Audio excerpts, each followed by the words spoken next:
Y bueno, le corresponde a su servidor el tratar el tema de el impacto de la pobreza en la procuración e impartición de justicia.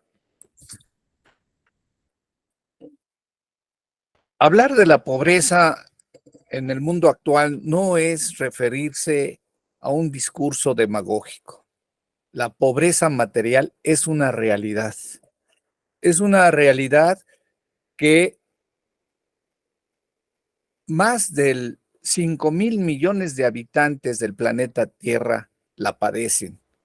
Actualmente somos aproximadamente 8.000 millones de habitantes, de los cuales solamente 7 países de la comunidad internacional están considerados como países muy ricos, con un ingreso per cápita mayor a los $70,000, llegando hasta 150,000.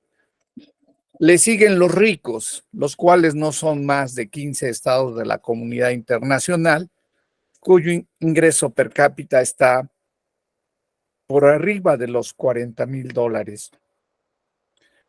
Y tenemos que más de 50 estados de la comunidad internacional están con una economía mediana, entre $20,000 a $40,000, para después tener un gran número de estados de la comunidad internacional que están por debajo de los $20,000. Bien, México está en aproximadamente unos $11,500 de ingreso per cápita. Significa que estamos dentro de la comunidad internacional de los pobres, pero hay otros más pobres, que algunos dijeran, están en la miseria, que es realmente dramática esta situación, con un ingreso per cápita no mayor a $250. Esto realmente es inimaginable para muchos de nosotros, a pesar de que estamos dentro de la clasificación de los pobres. Bien, recordando a Aristóteles de Estagira, al hablar sobre la cuestión de la justicia, nos hace referencia sobre la cuestión que no es justo quien está con menos de lo mínimo necesario para vivir. Y aquellos que exceden de esta situación, pues ya están en marcada desigualdad y hasta cierta inmoralidad. Recordando a uno de nuestros más grandes juristas de Iberoamérica, me refiero al doctor Jorge Carpizo MacGregor, quien en uno de sus últimos trabajos, cuando trató la globalización y los principios de soberanía, autodeterminación y no intervención,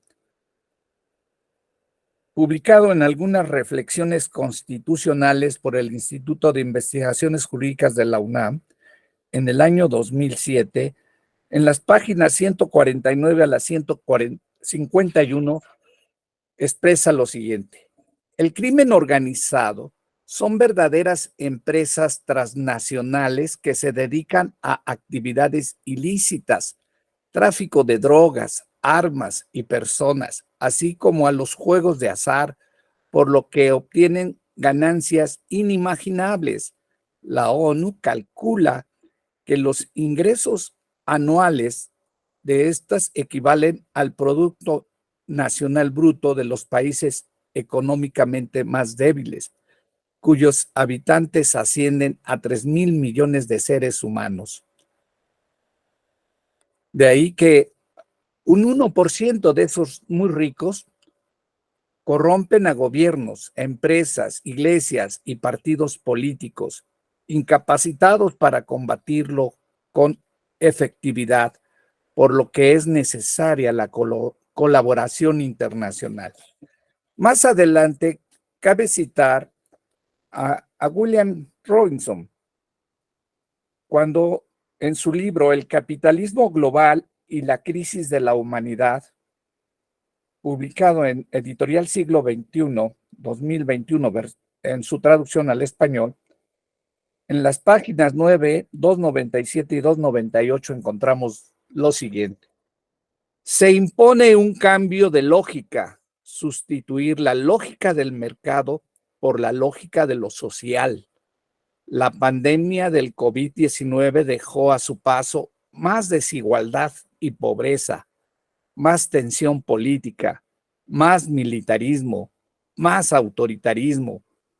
El panorama por venir en las próximas décadas es desolador por el cambio climático y la persistente y perversa acumulación de capital por la clase capitalista transnacional, sustentada en una pequeña élite. Realmente estas unas situaciones que definitivamente, como decían los ponentes anteriores, es necesario que tengamos ya en cuenta esta situación de que estamos obligados, sobre todo los cultores de la cultura y del conocimiento jurídico, de preguntarnos qué hacer, replantearnos esta cuestión.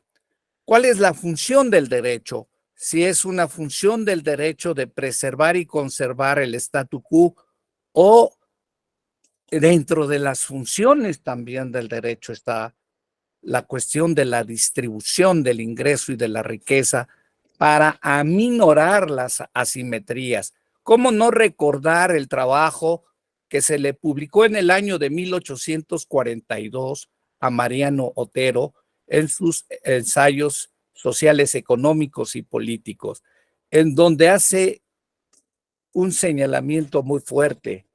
¿Cómo hablar de los derechos humanos mientras exista la desigualdad y la pobreza? Es un trabajo de hace más de un siglo, de 1842. Bien, entonces es necesario que nosotros tengamos en consideración que algo tenemos que hacer y tenemos que trabajar porque es nuestra obligación como estudiosos del derecho. Y cabe resaltar que el derecho no solamente es un conjunto de normas positivas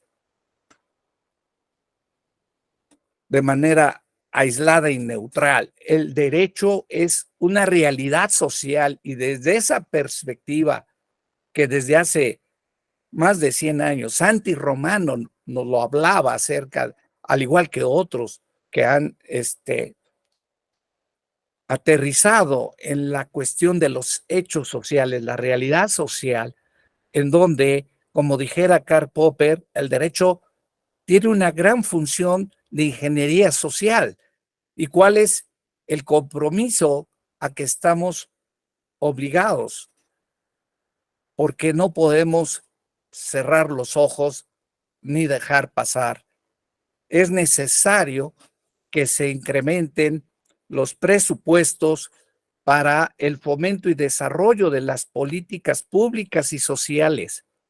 Hacíamos alusión en la inauguración de este magno evento académico.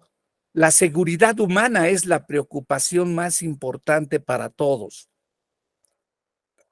De esta manera, nosotros, como bien lo decía hace un momento el doctor Jorge Ulises Carmona, en estos derechos sociales, culturales y políticos, tenemos que ahondar más sobre esta cuestión para efecto de darle credibilidad también a nuestras instituciones.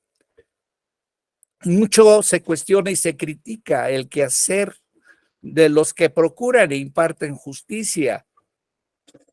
¿Cómo no también mencionar hace algunos años una reflexión muy importante del doctor Marcos Kaplan Efron, quien considera los juristas para el siglo XXI no pueden aceptar el derecho como instrumento de opresión, conformismo ni evasión. No pueden reducirse a la mera exégesis y manipulación de texto, ni a la aplicación de códigos como algo dado para siempre, realidad rígida e inmutable.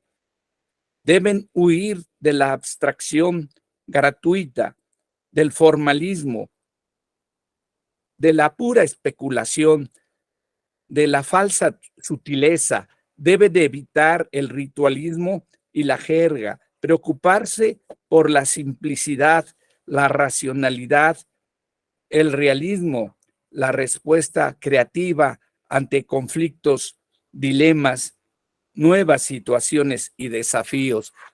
El acceso a la justicia se logrará en la medida que se logren aminorar los excesos formalistas y burocráticos de las instancias que procuran e imparten justicia, para efecto de que los ciudadanos, los gobernados, tengamos credibilidad en nuestras instituciones que procuran e imparten justicia.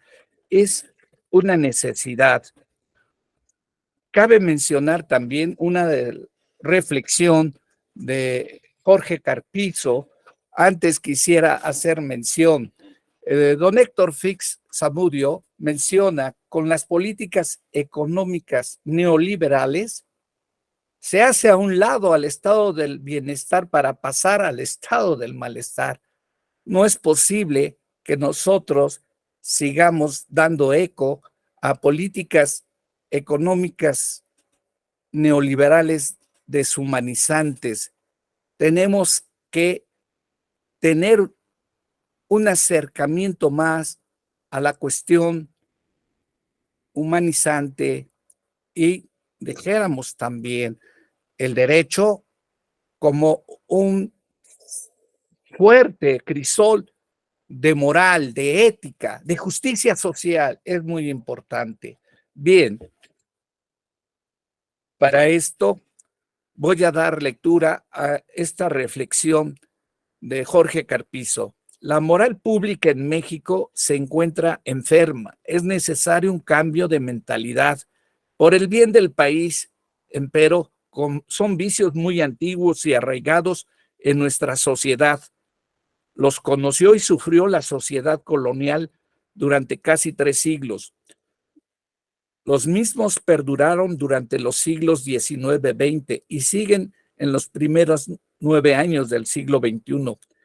Consecuentemente, cuando los servidores públicos son incompetentes, irresponsables, no comprometidos con su labor o corruptos, una combinación de algunos de estos aspectos y que giran en torno al poder, dinero, corrupción, impunidad y mentiras, así pues, dichas actitudes ponen en riesgo las mejores instituciones, ya que se encaminan ineluctiblemente al fracaso.